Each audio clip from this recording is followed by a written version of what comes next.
This is a sports catastrophe production. Hey there, how there, ho there. It's Jeff Cutter Diamond. Welcome you to another sports catastrophe birthday boy. And the birthday boy for today, March the 22nd, is a very tall player. He was once called the tallest player in NBA history, but then was overshadowed by George Morrison. But at 7'6", he was amazing. He played for Philadelphia, New Jersey, Dallas in the NBA. He was legend and all that. He is a dual citizen of the U.S. and Germany. But anyway, he's now 51 years old. Surprised he's only 51 years old. But yeah, he's a legend. At 7'6", he's very tall. And he is Sean Bradley. So Sean Bradley was born in a U.S. military base because his father was serving in the military. He came from a tall family. His father, Reiner, was 6'8", and his mother, Teresa, was 6 foot. Bradley had been 6'8" by the end of junior high school, by the time 14, and by the time he was 18, he was 7'5" and grew another inch. So anyway, there was actually a genetic analysis of Bradley's DNA said that it wasn't because of any physical or genetic disorders, but because he happened to inherit a natural but extremely rare combination of the thousands of genetic variants that determine human height. So it's the sports cutter, not the science. Anyway, so Bradley was raised on a farm outside of Castle Dale, Utah. He and his siblings were raised in the Mormon Church, or the Church of Latter-day Saints. He was a standout basketball, football, and baseball player for many years. And he helped Utah Emory School win 2 Utah titles. So he was amazing all that. At the McDonald's All-American game, he got 12 points and 10 rebounds. He looked pretty good. He still holds the Utah State records in high school for block shots in a game, season, and career. Anyway, he was heavily recruited. I mean, dude was 7'6", but decided to play at BYU in Utah. It kind of was obvious because, being raised in the Mormon Church, and that is the school of the Mormon Church, BYU. Anyway, his freshman year was 91, and he actually led the nation in blocks, which was amazing. He actually blocked 14 shots against Eastern Kentucky, which tied the single game record. And he put up 29 points. BYU got to the title. Got to the tournament and beat Virginia 61-48. But they lost in the second round to Arizona. He was still pretty good and all that. Bradley would take a 2-year absence from BYU's basketball program because as a Mormon, you have to have some kind of mission for the church. So he became a full-time missionary for the LDS Church and was assigned to Sydney, Australia. After his mission, he actually forgone his 3 years of NCAA eligibility, and he was still eligible to compete for the ND5 for the NBA draft. And he was intrigued. A lot of people figured he would struggle because of his rail fin thing. He was only 230 pounds, and he was 7'6". A little bit off. But Philadelphia really wanted him, despite the lack of experience, only being 1 year in college basketball and then 2-year hiatus because of his church mission. Nevertheless, after Orlando took Chris Webber, Orlando somehow got the number 1 ball in the draft lottery. Philly went number 2 and took Sean Bradley ahead of Penny Hardaway, who went to Golden State. But Orlando and Golden State made the trade, Webber to G State, Hardaway to Orlando. It actually worked out for both teams. But anyway, Bradley was issued jersey 76 because of the 76 center playing for the 76ers. Philly figured that Bradley was a major project and all that. Moses Malone was even brought in to help him in the low post. And Pat Crochet was the strength and conditioning consultant before he became, I think, general manager. Yeah, they wanted to add bulk to Bradley's skinny frame. Bradley didn't really do well in his first game, only scoring 6 points in 25 minutes. However, he blocked 8 shots, which was good. Bradley was inconsistent in scoring and rebounding, but blocking shots was just amazing. He put up 3 blocks per game in his first season, making him all-rookie second-team thing. He actually ended up having to miss a part of the season. Well, after February, he missed the season because of his kneecap. And 7'6", it's hard to do. So anyway, Bradley returned to full strength in his second season, playing every game and all that. He did his job, all that. Unfortunately, Philadelphia was not happy with his inconsistent play. So in 12 games into his third season, the Sixers decided to trade Bradley to New Jersey for Derek Coleman. Kind of worked out. Coleman was decent, but for the Nets, I don't know if Bradley would have done it. But he did decently. It was a big matchup in February of '97 between Bradley and George Muresan, who was 7'7", and Bradley was 7'6". But Bradley put up 27 points and all that.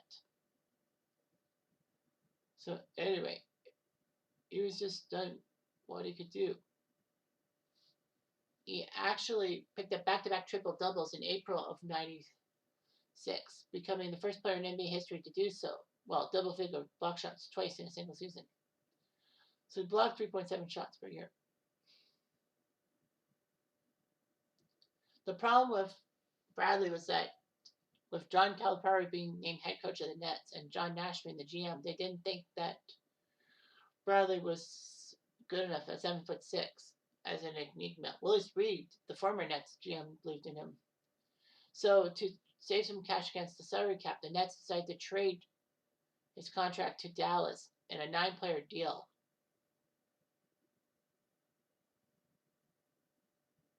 I'm just trying to think what was the trade.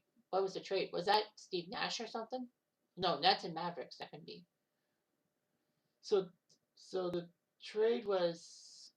Oh, for goodness sake. Sorry about that. The article says I have to pay for it. I'm like, darn it. That doesn't matter. Whatever. So anyway, he went to Dallas and he embraced a fresh start, and it worked out. He put up 32 points for the last one game against the Clippers, and that was the Dallas record for points by center in one game. He was a top shot blocker in the entire league, which meant that he was the first Dallas player to lead the NBA in any category. But inconsistency was just not worked out. However, Bradley did against Portland in April of 1988 get a 22-point, 22 rebound, and 13 blocks performance, despite the fact he was off the bench. All that. The only other players to go 20-20-10, like Bradley did, were Kareem Abdul-Jabbar, Alvin Hayes, Hakeem Olajuwon, and Shaq. Shaq would play 7 more, and Bradley would play 7 more years for Dallas, and he was good and all that. His playing time declined because of his injuries and the juggling of the rotations by Don Nelson. He did what he could and all that. Shawn Bradley was just amazing and all that.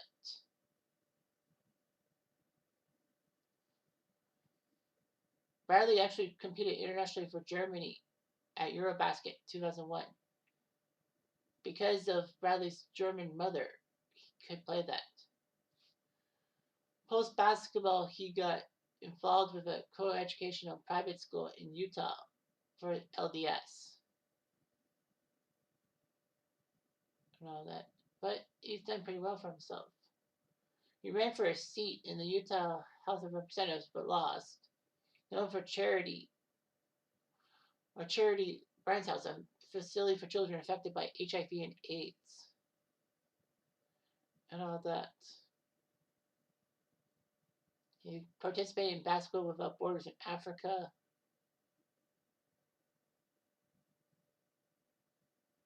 Bradley and his first wife had 6 children, but they divorced, and then Bradley married someone else and adopted her 3 children. But Shawn Bradley actually got hurt because in January 2021, he was struck from behind by a motorist while riding his bike near his home, which had a spinal cord injury that actually left him paralyzed. So Shawn Bradley is paralyzed. Wow, that's fucked up. So anyway.